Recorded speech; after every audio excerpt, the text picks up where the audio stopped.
Ambalmao, on y entend, Abalamso, Madame Cissé, Ramata Sissoko, Tantira Kabo, Atlanta, États-Unis. Billet Sibirido et samedi,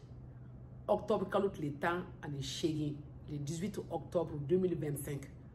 Ka Malien Befo, Malikono, année Malikoka. Ka Bamanankam Menao Befo, Dulakam Menao, Manengakam Menao, Abe Dougou, Côte d'Ivoire, la Guinée, Burkina, Dougou. Amérique yɛrɛ kɔnɔ Europe yɔrɔ bɛɛ Asie bɛɛ k'aw bɛɛ fo bi mina kuma kolo kan a bɛna fɔ tanti kolo wa awɔ mina kuma kolo kan nye video dɔ de lagɛ nye farafin kolotugulaw ani an ka ara nana ko tubabu kolotugulaw n b'a fɔ ma ko dɔgɔtɔrɔw ka kolotugu kɛ video lagɛ a kɔnɔna na mɔgɔw bɛ kan k'a ɲɛfɔ kolo bi tugu cogo di munye ni min soso o be kan ɲɔgɔn soso ngome ni video ke ka ɲɛsi aw ma mɔgɔ kolo bi farila I kolo bi se ka kari nkamaw de ma o de la ntina fɔ terme na munu ko me école de médecine be fɛn munu compliqué lu ntina o kɛ mina kɛ fɛn mi bɛɛ bi se ka min faamu wata aw ka faamu kolo yɛrɛ ye mun ye mun de bɛ kolo kɔnɔ kolo bi kari cogo di kolo bi tugu cogo di kolo yɛrɛ nafa ye mun ye n'a y'a faamu o la aw b'a dɔn ni kuma fɔra aw ye aw b'aw ta t'a la parce que min fɛ de dɔrɔn an b'a fɔ min ma tubabukan na ko esprit critique o kɔrɔ ni kuma fɔra I b'i ta t'a la mais n'i ye fɛn dɔ faamu a bɛ se ka kɛ I bɛ fɛn wɛrɛ sɔrɔ a la min tɛ kuma dɔrɔn ye n bɛna kuma fana fɔlɔ kolo yɛrɛ nafa kan mun de la kolo bɛ adamaden fari la kolo nafa fɔlɔ ye min ye ka fanga d'i ma I bɛ se ka jɔ ni min ye fanga k'a d'i ma I ka jɔ a filanan kolo kɔnɔna na dumuni kisɛw de b'a kɔnɔ a dumuni kisɛ fɔlɔ an b'a fɔ ma ko kabakurulaman fɛnw tubabukan na les minéraux comme calcium phosphate ani fɛn wɛrɛw olu de bɛ kolo kɔnɔ olu kisɛw o de bɛ bɔ kolo kɔnɔ dɔɔni dɔɔni ka di jeli ma jeli bɛ taa n'o de cellule o cellule adamaden farikolo kisɛ o kisɛ k'a daminɛ kunkolo zɛmɛ na f'i bu ni fɛn bɛɛ ni kolo ma kisɛ di ka kabakuru kisɛ di a tɛ se ka baara donc kolo nafa tɛ k'i jɔ dɔrɔn kolo bi komi fɛn mara yɔrɔ ni farikolo nafa sera n'a mago sera ma kolo b'a bɔ k'a di joli ma o de la aw ye ɲɛ bɛ nin ye adamaden kolo ye kunkolo kolo disi kɔ kolo sen kolo bolo kolo kolo bɛ fari bɛɛ la kolo kelen kelen bɛ fara tɔgɔ de b'a la a kelen kelen bɛɛ fana bɛ se ka kari n'o y'a sɔrɔ fanga kɛra la min ka girin kolo ma parce que kolo karili kɔrɔ ye fɛn min dara kan a ka girin kolo yɛrɛ fari ma kolo yɛrɛ fanga ma donc ni fanga girinyana kolo fanga ma kolo bɛ kari maintenant pour que aw ka kolo faamuya n bɛ taa kolo kɔnɔ n'i ye kolo ta sisan k'a bonda ka dogo ka nin y'a modèle de nin komi ni kolo bɛ komi nin kolo n'i ye nin kolo ta sisan u ye nin kolo ta ka nin kolo tigɛ u ye nin tigɛ ta k'a kɔnɔna dayɛlɛ ka fitinin dɔrɔn ta la k'o yiri la donc kolo kɔnɔna bɛ taa nin a kɔnɔna kɔfɛla o ka girin a kɔnɔna komi kolo yɔrɔ ni ye kolo don sa kolo kɔnɔna a ka magan dɔɔni zɛbɛn bɛ yɔrɔ min kɔnɔ nin y'a datugulan ye kolo golo de bɛ kolo fana na hali n'i ye kolo ta I bɛ golo de sɔrɔ a la mais kolo yɛrɛ kɔnɔna an bɛ gɛrɛ tuguni aw k'a ye kolo bi komi so jɔlen a so jɔlen ka komi bugu a bɛ munumunu ka munumunu ka munumunu kelen kelen bɛɛ o bɛ bɛn calcium ni phosphate kabakurulama fɛnw ma o ye fɛn fɔlɔ ye a kɔnɔna na fɛn dɔ b'a kɔnɔ ko collagène o bi komi jurukisɛ n y'a fɔ ye n ko adamaden bɛɛ dalen ni jurukisɛ o jurukisɛ kelen de bɛ I golo la jurukisɛ kelen de bɛ I bu la jurukisɛ in tɔgɔ ko collagène o la mɔgɔ bɛ collagène ta fɔ k'a fɔ a ka ɲi golo ma a b'i larajeuni collagène bɛ kolo fana kɔnɔ a sabanan o ye kolo yɛrɛ kisɛw ye yɔrɔ n y'a fɔ n ko cellule farikolo kisɛ de bɛ fɛn bɛɛ la o de ye nin ye u y'olu kɛ komi nin couleur lama ninnu i m'a ye ninnu o y'o kisɛ ye donc kisɛ in fana a modèle ka ca a cɛkɔrɔbaw olu tɔgɔ ko ostéocyte a jeunes olu tɔgɔ ko ostéoblast o blast ninnu de bɛ baara kɛ kolo kɔnɔ o de la denmisɛnninw kan ka baara kɛ jamana kɔnɔ cɛkɔrɔbaw kan ka jateminɛ de kɛ ka aw bilasira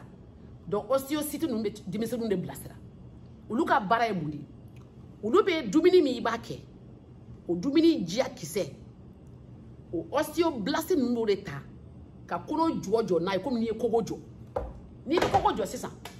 I bɛ kan ka béton couler I tɛ nɛgɛ sigi yan n'i ye nɛgɛ sigi I tɛ ciment ɲagami cɛncɛn la k'o k'a kɔnɔ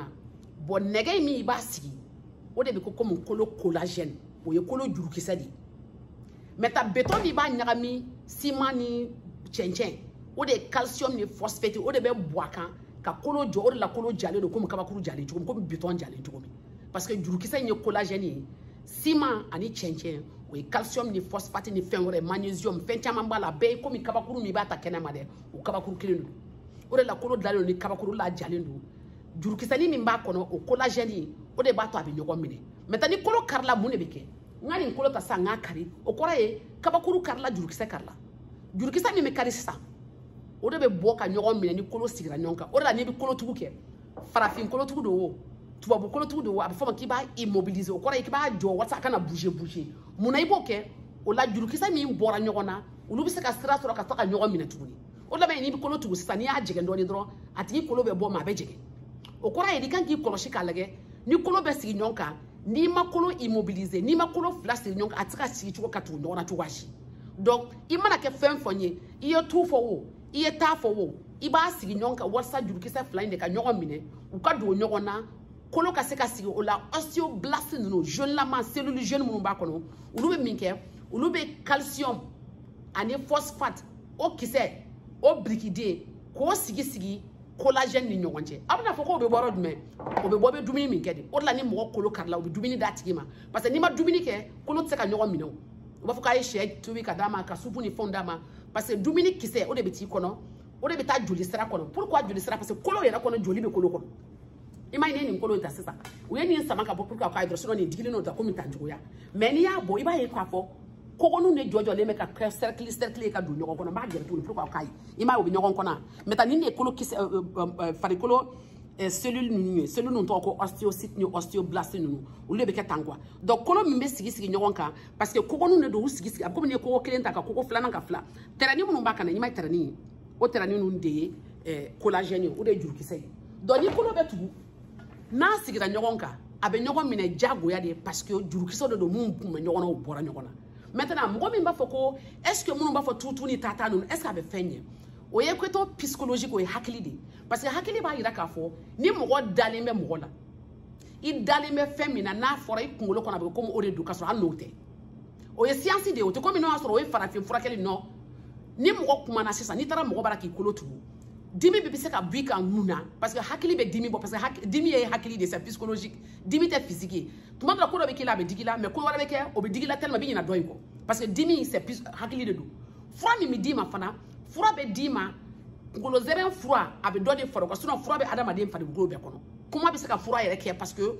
fura bi kono ka ba ngolo zeren se ka fura ke parce que dumi mi ba ko fura de fadi kono ma hormone be boy fadi kono ka dimi banka fura de fura ma dima ni hakili kuma yi do o farafin furakela nunu mami mbiti bara adale mbila adale mika kuma kana iyo kuma fo hal note ngolo zebe ma yere ne ka fo kodo obisa ka ko dimi borika mais kolo tuwina kolo be sigi nyogon kani mune be se ka problème mala be se ka infection so ko re microbe be se ka du o de la antibiotique be dima pour que ka se ka microbe faga banaka na juguya ibita arajo ke mune la arajo ba yira do le ka fo ni kolo ntigara abana suna arajo te fo yore ka ba yira do ka ye kwa ni yoro ni karla parce que kolo ka chawo ne kolo karla sisa nya sisa kolo fla de be yawo kolo kelenti yawo kolo fla de be ya ni kolo fla ina bisa ke ni ne karla o ni ne karla do nu be tu nyon ka iba mine ka nyani ni ntai alors que yanta kolo keleni donc kolo te kelenya nu karla be sigi nyon ka tuwa kelente donc o ye kai arajo idro ka ye droni o ko ni ye comme ni photo ta ne te ka nga video ke sisa video te tuwa ya ye farafia te fo me video na na mbe ba lage donc fe no bi anana parce que ani donia crow so ka se ka fen crow ye ka se ka fen ko ko korole mai kamini tuwabu mana kamini medicine mana kolo kumbe tugu sam baw chama mais atugura chugodi mo ko kumbe bi chugodi mun farala ka o de a différencier donc n'était fait quoi America fo ko parce que tout simplement ti kan baraka ni chugwa kelenye o barote kelenye bara chugwa kelente mais hakil na kelene do quoi docteur be formé ka se ka banabato nogoya docteur ka bara folo banabato ka dala folo parce que ni tara mo fora ka na ti dala banate nogoya jona parce que hakili be bara donc dana e folo flana fura min b'i bolo parce que fura in doni ke baw de fana ye kɛlɛ kɛ ka fura nunu ɲini ne b'a kɛ ni aspirine ma bɔ ten dɔ de ye kɛlɛ kɛ k'a ɲini olu bɛɛ de bɛ fara ɲɔgɔn kan mais k'a fɔ k'i y'a fɔ tutu o de y'a kɛ tutu in kɛra parce que i dalen ma ko tutu in de bɛ nɔgɔya i hakili y'i yɛrɛ nɛgɛ k'o kɛ mais le point c'est que kolo yɛrɛ kɔnɔna dilanni fɛ aw b'a dɔn k'a fɔ ni fɛn kɔni karila ni jurukisɛ bɛ ɲɔgɔn minɛ